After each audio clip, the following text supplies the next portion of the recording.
Chapter 3, Part 1. Disciple. From what has been said, I am convinced that the self is Ishvara, and from that self-energy, when it spreads, the outside world comes into existence.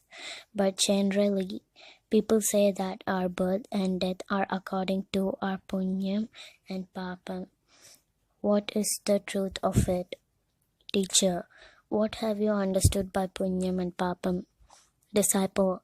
Punyam or sukritam means doing good work, like being kind and harmless to others and giving gifts of food, cows, and other things, and performing yoga, homa, and other pujas.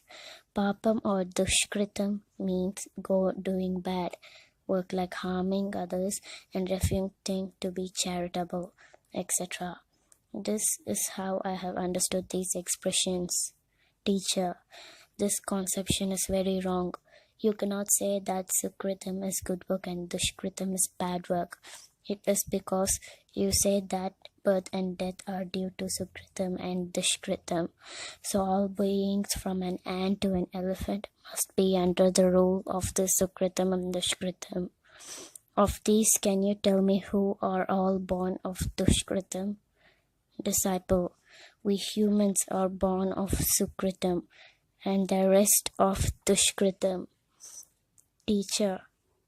When did we, the so-called human, do sukritam to be born as humans, and the so-called animals like ants, etc., do dushkritam to be born as such? Disciple. In the previous birth. Teacher. Can you tell me who were in the previous birth and what were the good deeds that we did to be born as humans, and who ants and other animals were in the previous birth, and what were the evil deeds done by them to be born as such? Disciple. No. Teacher. Then there is no use in believing in things about which one has no experience. You must only believe in things that come into your Shruti, Yukti and Anubhavam. This reason is, from ant to ourselves, whatever creature we see, hear, or know in this world, they all are one of one jiva. The apparent difference that we note is the difference in the shape of the body. Moreover, when one's own jiva spreads out, it becomes energy. In that energy, one's jiva is reflected into other things. That reflection is the world we see. About this, I shall speak in detail afterwards. If you say birth and death are due to sukritam and dushkritam, even the person whom you call kings are subjected to be these two states. Besides, if you do sukritam and dushkritam, when do we reap the fruits of that? Disciple. That done in the previous birth is reaped in this birth, and that done in this birth is reaped in the next birth. Teacher. How? In what manner? Disciple. Those who do sukritam takes birth as Brahmins, kings and rich men, and experience the fruits. Those who do dushkritam take birth as poor and sick and experience with the fruits.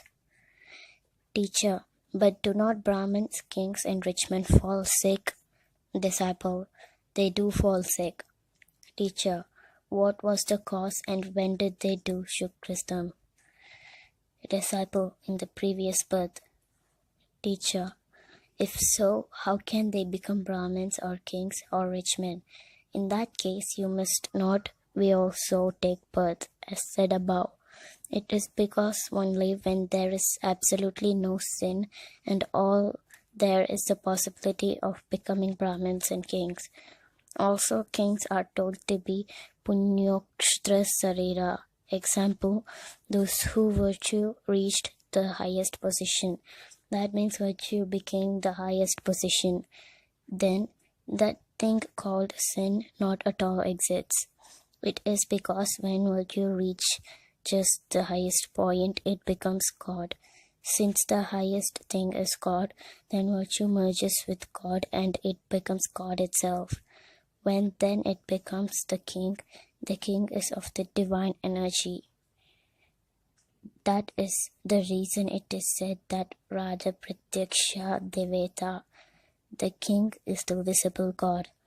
In every school, we have seen this expression, Raja Pratyaksha Devata, being written and hung on the walls, so the king is understood to be the visible God. Such a king should not have any illness. Moreover, we do not have the illness that mostly the kings are susceptible to. They get serious diseases such as consumption, venereal affections, diabetes, and paralysis. So, there must be persons who have committed greater sins, such as evil men be born as kings. Disciple: no. Teacher: so from where does the idea of Sukritam and Dushkritam arise? Disciple: from mind.